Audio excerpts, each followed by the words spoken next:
Hey, it's Hunt. You found Hunt on Saints. We're talking black and gold football. Do us a favor. Hit the like button, share your comments below, and hit that subscription button so you can get all of our content.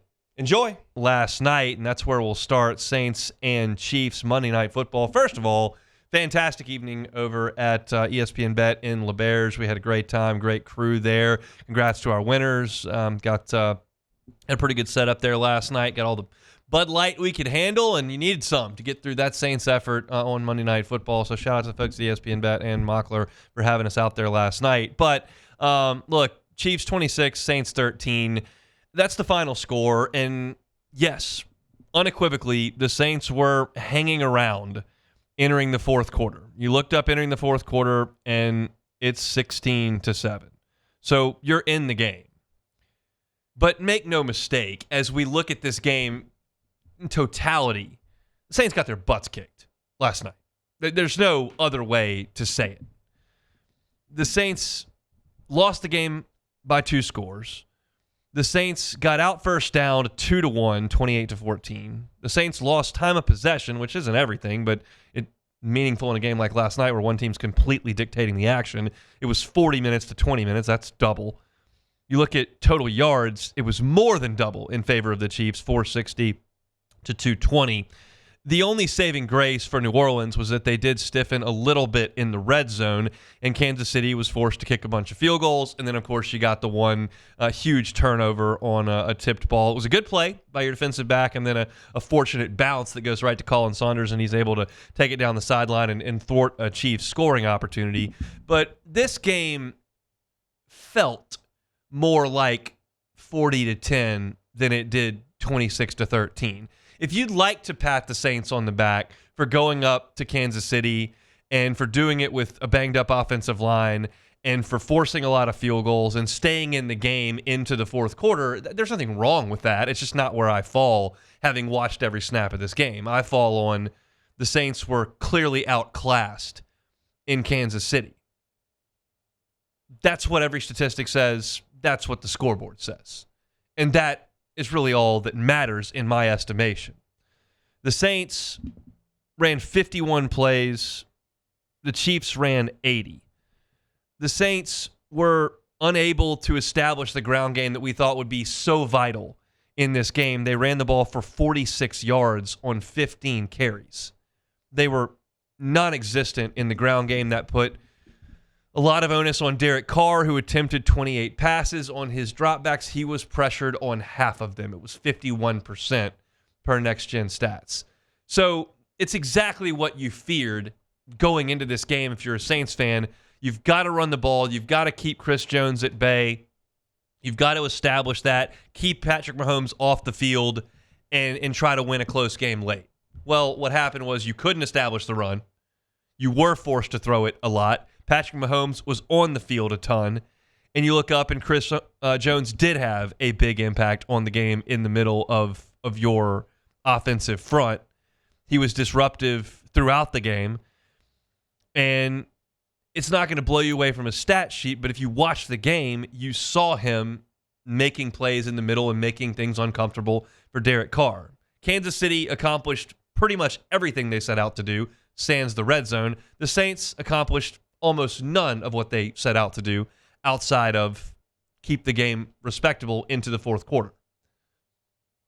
But in the end, the Saints find a way to lose a close game, and the Chiefs find a way to win a close game, and that's been the story of these franchises over the last 5 years. That's just kind of who they are. I think, as I've said all this, and it's been a very negative outlook by me, and I think that's warranted based on the performance last night and the fact that they've lost 3 games in a row, I will circle back and suggest, you know what? That's kind of what we thought was going to happen. Sure, you would have felt differently after week 2 when you've throttled Carolina and throttled the Cowboys. You feel like you got a chance against just about everybody. And maybe you felt that way entering the game last night, but take it back to early August. Did you think the Saints were going to go on Monday Night Football and beat the 2-time reigning defending champs and the greatest football player on the planet currently in Patrick Mahomes? No, you didn't. So to me, while the outcome is very obvious and you were dominated, in my estimation, from start to finish, that's not really completely shocking. And to me, doesn't toss the season in the trash can. It doesn't adjust expectations. Now, you tell me what the situation is with Derek Carr, which we'll talk about, and I may change my tune a little bit. You tell me that he's going to miss 6-7 weeks, well, pack it up. Jake Haener is not coming in and leading you to a 500 record or better. You're going to get worse if Jake Haener's got to play quarterback. But if you're just talking about this Saints team and that outcome, I'd go, okay, that's probably what I expected to happen. And now you got to come home and take care of your business in a division game. That's the more important thing to me than last night not being able to beat the Chiefs on the road on Monday Night Football. If you are able to beat Tampa on Sunday, all of a sudden, both the Tampa and LSU, the Saints, would be 3-3. Now, you did lose a game to Atlanta, and they've got the Panthers coming up, so you may not be in first place in the division, but you're still right there in the thick of things. And that's kind of what the Saints have been for 2 years. They've been kind of in the thick of things, but pretty mediocre for 2 years. And that's kind of what this Saints organization is going to be as long as Dennis Allen is there, I think. Not good enough to play with the elite teams in the NFL. Not a complete disaster, but predictably mediocre. And last night, you got an opportunity to watch the gold standard in the sport play the perpetually mediocre franchise. And the gold standard went up and down the field, got into the red zone 8 different times, and won the game in the fourth quarter. And the mediocre team faded. That's basically the story of what we've watched moving forward. So, to me, I could go into decisions made in this game, whether or not to kick that field goal in the fourth quarter to get a little bit closer, whether it's a good opportunity to go for it. I could talk about, the offensive line and what they have and don't have up there. Talk about the toughness of Kamara. I could talk about Chris Olave losing his mind and hopping at the line of scrimmage and negating a big play to Mason Tipton. I can talk about all kinds of things. Chase Young finally getting a sack.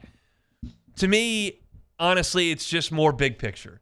The Saints aren't a primetime program. The Saints aren't a primetime franchise. The Saints aren't an elite level team in the NFL.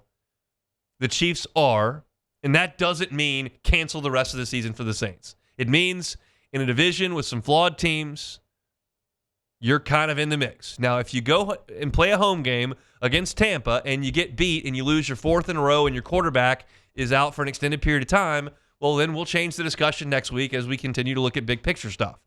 But the fact of the matter is that last night shouldn't have been a surprise to anyone. It certainly wasn't to me. It was revealing as to the status of those two franchises, but that was very evident coming in. You didn't need the Chiefs to beat the Saints on Monday Night Football to know the Chiefs are really good. You didn't need the Saints to go up there and get whooped by the Chiefs to know that the Saints aren't in the Chiefs class.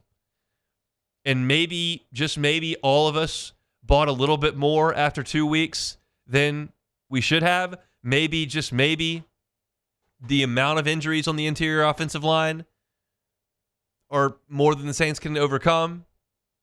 But Patrick Mahomes seemed to do just fine without his top 3 playmakers last night, save Kelsey, who's not really playmaker as much at this point as he is a security blanket. And Patrick Mahomes leaned on that heavily in the game. But Mahomes had very little on the outside to work with, and he just dink and dunked it for 300-plus yards. And the Saints didn't have their requisite guys up front, and they couldn't run the ball at all. One team overcomes its shortcomings, the other team can't. It's just what it is. Saints got to come home. They probably got home about 4 in the morning today. Derek Carr's giving an MRI. If we hear anything, we'll let you know about that. You got a short week of work, but the other team you're playing against is compromised as well. They had to get on an airplane 4 days early today and get out of the way of a hurricane that's coming right at their home base. So no excuses this week. Got to go out there and find a way, whether that's with Jake Haener or with Derek Carr. We'll see. got my doubts. I was reading Catherine Terrell's piece on ESPN.com earlier today. They asked Derek Carr, how you feeling after the game last night? He said, not good. So that's a really tough guy who played through a lot of pain last year, and I'm sure that he'll continue to try to do that this year, but he's going to be compromised. And it's crazy how quickly an NFL season can feel like it turns. And over the course of probably 15 days, the Saints has taken a turn for the worse. And we'll see. Got a rebound this week against the Tampa Bay Buccaneers inside the Superdome.